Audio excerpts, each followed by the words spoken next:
Welcome friends, स्वागत है आप सभी का हमारे यूट्यूब चैनल पर। और आज की क्लास के अंदर हम रदरफोर्ड के एटॉमिक मॉडल को पढ़ने वाले हैं। तो स्टार्ट करते हैं। हमारा टॉपिक है Rutherford's atomic model.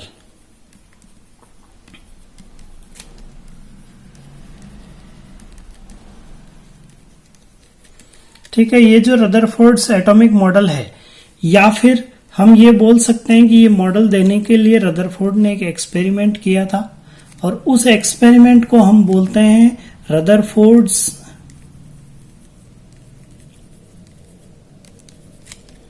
Alpha particle scattering.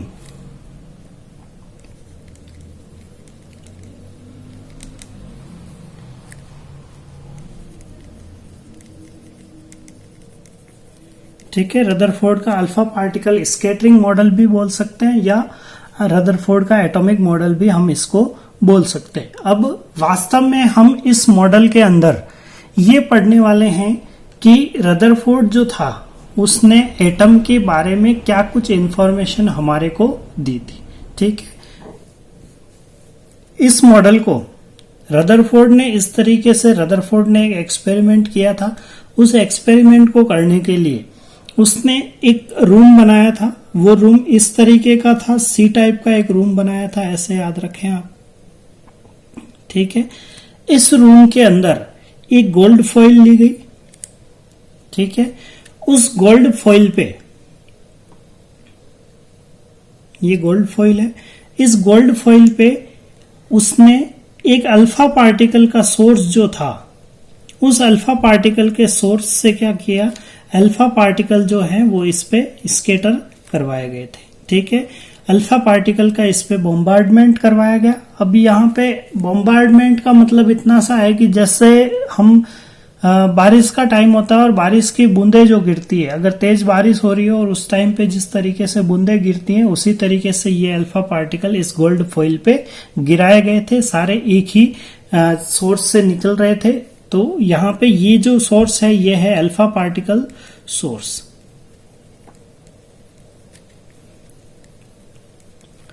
ठीक है, अब हुआ क्या था, अच्छा एक चीज और, ये अल्फा पार्टिकल जो थे वो बहुत छोटे थे, तो इसलिए इनको देखने के लिए ये जो रूम बनाया गया था, इस रूम के दीवारें जो थी, मतलब इस रूम पे एक पॉलिश की गई थी, इन दीवारों पे एक पॉलिश की गई थी। वो पॉलिश जो की गई थी वो ZnS की पॉलिश थी। ठीक है, जिंक सल्फाइड की पॉलिश थी। ठीक है, जिंक सल्फेट नहीं है, ये जिंक सल्फाइड है।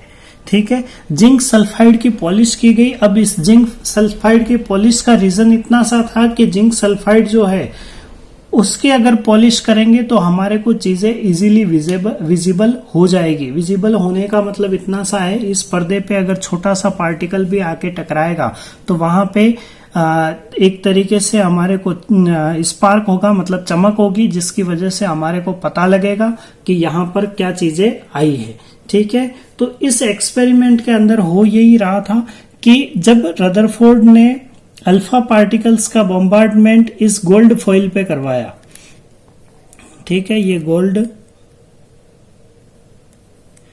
फॉइल है।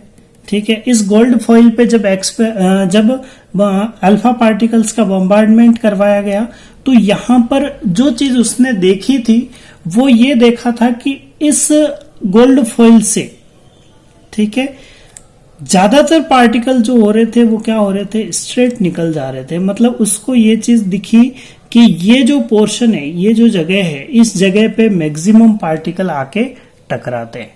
ठीक है, उसके बाद में उसने ये देखा कि कुछ पार्टिकल जो हैं वो कहाँ जा रहे हैं, इस वाले पोर्शन पे। ठीक है, कुछ पार्टिकल जो है वो यहां जाके टकरा रहे हैं। मतलब एक तरीके से ऐसे देख सकते हैं कि कुछ एंगल से डिफ्लेक्ट हुआ, ये 90 से कम है, स्मॉल एंगल से डिफ्लेक्शन हुआ है। मतलब जाना इधर चाहिए था, गया किधर है, इधर गया, तो इसका मतलब यहाँ जो एंगल बन रहा है वो 90 से कम है, तो ये स्मॉल एंगल से डिफ्लेक्शन है। सेम चीज नीचे की तरफ भी हुई, मतलब ये इधर भी गए हैं और ऐसे के ऐसे पार्टिकल कहाँ पे, इस तरफ भी गए हैं, तो ये स्मॉल एंगल से डिफ्लेक्शन हुआ था। ठीक है, उसके बाद में इसने ये देखा तो कुछ पार्टिकल जो है वो यहां पर आकर भी टकरा रहे हैं, मतलब लार्ज एंगल पे डिफ्लेक्शन। जाना कहाँ चाहिए था, स्ट्रेट जाना चाहिए था, घूम के कहाँ आ गया, यहां तक आ गया। मतलब ये जो एंगल है कैसा एंगल है, 90 से ज्यादा है, मतलब लार्ज एंगल से डिफ्लेक्शन हुआ है। ठीक है, वही चीज इधर ऊपर की तरफ भी, तो यहां पर भी कुछ पार्टिकल आकर टकराए। ठीक है, अब यहां पर एक चीज और देखी गई रदरफोर्ड के द्वारा, और वो ये चीज देखी गई थी कि जो अल्फा पार्टिकल्स इधर से आ रहे थे, उन अल्फा पार्टिकल्स में से ये अल्फा पार्टिकल अप्रोक्स 20,000 के आसपास अल्फा पार्टिकल्स जो है वो यहां से चलाए गए थे। ठीक है, काउंटिंग में 20,000 थे। कुछ बुक के अंदर इनको 8,000 लिखा है, कुछ के अंदर 10 लिखा है। ठीक है, लेकिन ज्यादातर बुक के अंदर ये 20,000 लिखे हुए हैं। तो अप्रोक्स 20,000 पार्टिकल्स जो थे उनमें से केवल एक पार्टिकल ऐसा था जो क्या हो गया, अगर इस डायरेक्शन से जा रहा है तो वो वापस यहां से टकरा के इसी डायरेक्शन में लौट आता है। इसका मतलब 20,000 पार्टिकल्स में से एक पार्टिकल ऐसा है जो क्या हो जाता है, रिटर्न हो जाता है। ठीक है, इन चीजों के बेसिस पे रदरफोर्ड जो है उसने क्या क्या चीजें बताई, तो उसमें आपको सीधा सा ये याद रखना है कि रदरफोर्ड ने इन सारी चीजों के बेस पे ये बताया कि सिंपल सी बात है, जब बहुत सारे सबसे ज्यादा पार्टिकल कहाँ आए हैं, इस पोर्शन पे आए हैं। ठीक है, इस पोर्शन पे आए हैं, इसका मतलब यहां पर क्या हुआ होगा, यहां कैसे आ सकते हैं। तो सिंपल सी बात है, रदरफोर्ड ने जो कंक्लूजन निकाले, ठीक है, कंक्लूजन, तो रदरफोर्ड ने जो कंक्लूजन निकाले उन कंक्लूजन में फर्स्ट कंक्लूजन ही ये था, रदरफोर्ड ने ये बोला कि अगर पार्टिकल चलते चलते अगर स्ट्रेट निकलते हैं, बिना डिफ्लेक्शन के अगर पार्टिकल जाते हैं, इसका मतलब क्या होगा कि उनके रास्ते में कुछ भी नहीं आया होगा, और रास्ते में अगर कुछ भी नहीं आया है तो क्या हो गया, पार्टिकल सीधे गए, और सीधे गए तो यहां से उन्होंने क्या बोला कि मैक्सिमम पार्ट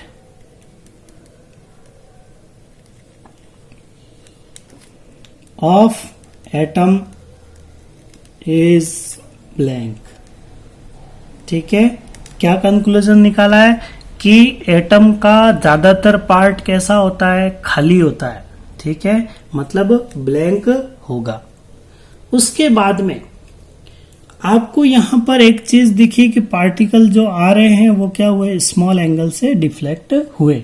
अब स्मॉल एंगल से डिफ्लेक्शन कब हो सकता है, जब इन पर सिंपल सी बात है, आप सीधा ऐसे देखें, यहां से आप चल रहे हैं, ठीक है, आपका रास्ता ये है, आप ऐसे चल रहे हैं, और आपको यहां पर एक पत्थर दिख गया, तो आप अपना रास्ता थोड़ा सा यहां से मोड़ेंगे।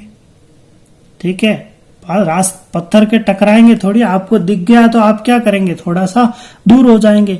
तो वही चीज यहां पे रदरफोर्ड ने भी बताई कि ये जो अल्फा पार्टिकल है, वास्तव में अल्फा पार्टिकल क्या है, तो आप ये याद रखें कि अल्फा पार्टिकल वास्तव में क्या है, हीलियम न्यूक्लियस है, is equal to helium nucleus.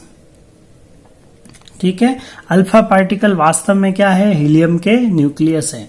तो हीलियम न्यूक्लियस है तो चार्ज इस पे कैसा होता है, पॉजिटिव चार्ज होता है। ठीक है, तो ये कैसे पार्टिकल है, पॉजिटिव पार्टिकल है। ठीक है, अब पॉजिटिव पार्टिकल है तो ये कैसे, क्यों रिफ्लेक्ट, यहां से अब सीधा सीधा जब चल रहे थे और डायरेक्शन इन्होंने बदली है, मतलब स्मॉल एंगल से ये डिफ्लेक्ट हुए, इनको कहाँ जाना चाहिए था, सीधा जाना चाहिए था, लेकिन ये यहाँ पे मुड़े हैं। तो ऐसा कब पॉसिबल है, जब बीच में कोई ऐसी चीज हो जो कैसी हो, पॉजिटिव चार्ज वाली हो। क्यों, क्योंकि ये खुद पॉजिटिव है और सामने जो इसको दिखेगा वो भी अगर पॉजिटिव होगा, तभी क्या होगा, रिपल्शन लगेगा और ये मुड़ेगा।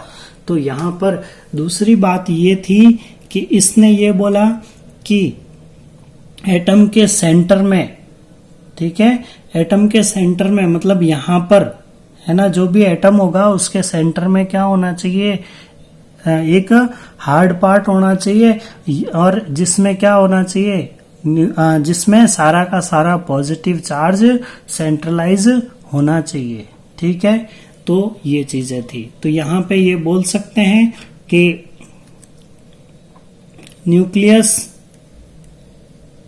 इज प्रेजेंट एट सेंटर, ठीक है, and all positive charge is concentrated in it। मतलब सीधी सी बात क्या हुई कि न्यूक्लियस जो है वो कहाँ प्रेजेंट होगा, सेंटर में प्रेजेंट होगा, और जितना भी पॉजिटिव चार्ज है वो सारा का सारा किस में कंसंट्रेट रहेगा, न्यूक्लियस के अंदर कंसंट्रेट रहेगा, ठीक है। तो ये चीज थी, तो ये कंक्लूजन थे। एक और बात भी बताई थी, वो बात इतनी सी थी कि, ठीक है, वो इतनी सी बात है। थर्ड पॉइंट हम डाल देते हैं। थर्ड पॉइंट इसने ये बताया कि जो सेंटर है उसी के अंदर मास भी कंसंट्रेटेड रहता है, ठीक है। तो mass of atom also concentrate in a nucleus, ठीक है। तो ये बात यहां पर होगी। एक लास्ट चीज, जब इससे ये पूछा गया, ठीक है, जो रदरफोर्ड है उनसे ये पूछा गया कि सर आप जो बता रहे हैं वो किसके बारे में बात करी आपने, पॉजिटिव चार्ज के बारे में, लेकिन आपसे पहले जो साइंटिस्ट गए हैं वो कौन से थे, थॉमसन। और थॉमसन ने ये चीज बोली कि जो एटम होता है उसके अंदर इलेक्ट्रॉन्स भी प्रेजेंट होते हैं। तो आप ये बताइए कि इलेक्ट्रॉन कहाँ रहेंगे। तो उन्होंने, जो रदरफोर्ड थे, उन्होंने ये बात बोली कि इलेक्ट्रॉन्स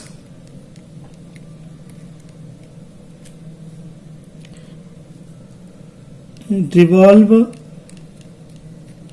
अराउंड न्यूक्लियस, ठीक है। मतलब इलेक्ट्रॉन जो होंगे वो न्यूक्लियस के चारों तरफ क्या करते रहेंगे, घूमते रहेंगे।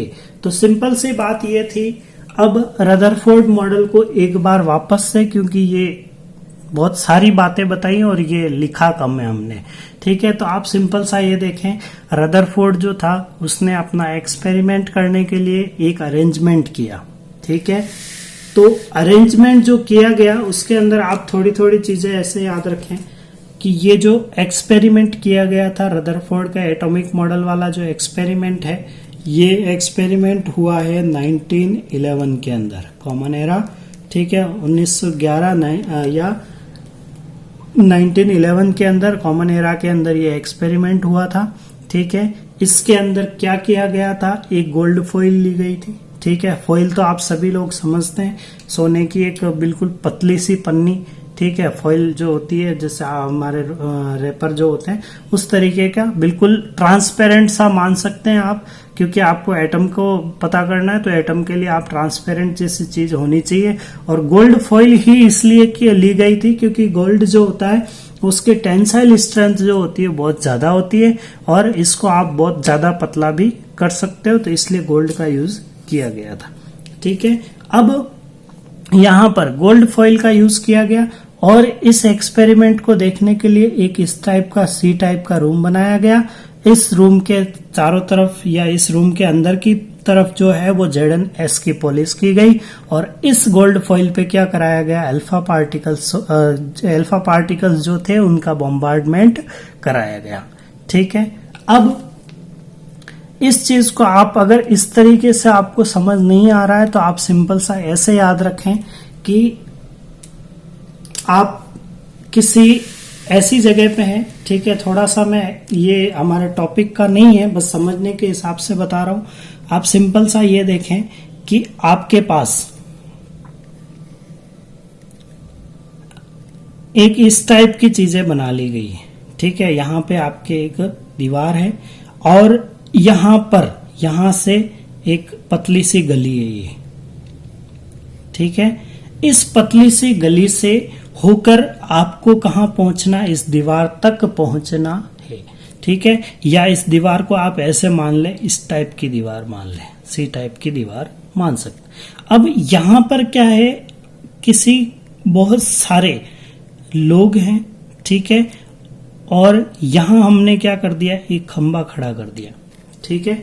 अब क्या करना है कि ये जो बहुत सारे लोग हैं इनको क्या करा गया, दौड़ाया गया, ठीक है। अब दौड़ाया गया तो ये जो लोग हैं, अब इनमें से जिन लोगों के रास्ते में कुछ नहीं आएगा वो तो सीधे चले जाएंगे, ठीक है, जो इस तरीके से होंगे तो ये लोग तो क्या होंगे, बिल्कुल सीधे चले जाएंगे। अब कुछ लोग ऐसे होंगे जो जैसे ही इसको देखेंगे तो देखने के बाद अपना रास्ता बदल देंगे, ठीक है, तो वो लोग इधर चले जाएंगे।